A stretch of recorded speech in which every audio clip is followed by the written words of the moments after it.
Donc moi, c'est Ikuro, je suis illustratrice et donc j'ai réalisé l'illustration de Solilune.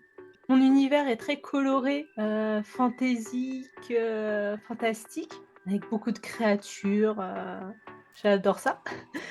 Donc l'exploratrice, le crayonné est toujours très simple, hein. C'est vraiment pour poser les choses et tout, Par contre, on voit au fur et à mesure du vif que, il y a quand même énormément d'objets, une densité d'herbes qui, m'a pris beaucoup de temps.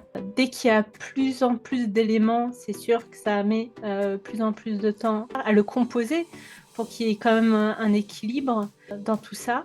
Et pour la couleur, c'est surtout un travail d'ambiance. Je savais toujours avec des recherches de références, je voulais ce coucher de soleil de savane, donc ces couleurs, orangées, chaud et donc on voit que ma mise en couleur est, par rapport à ce dégradé d'orangé, de cette ambiance.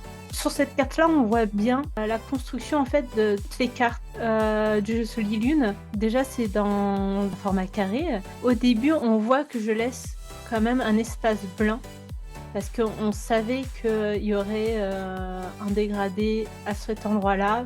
Ensuite, l'image, elle est composée, en triangle. On a surtout la qualité, le personnage en haut, et on voit bien, en fait, si vous suivez, le visage, le globe et le panneau, que ça forme un triangle. Donc toutes les cartes sont composées comme ça, en triangle, dans un carré, pour une lecture triangulaire, tout simplement. Et le fait de savoir ça, ça permet à ma composition totale de pas trop mettre, d'éléments, qui risquent de bloquer le regard sur, des éléments pour, garder ce côté triangulaire, du visage, du globe et du panneau. Donc normalement, il y a rien qui, puisse, dire: «Ah non, il faut que je regarde en haut à droite ou en haut à gauche parce qu'il y a tel ou tel élément qui, perturbe la lecture, de la carte». Voilà.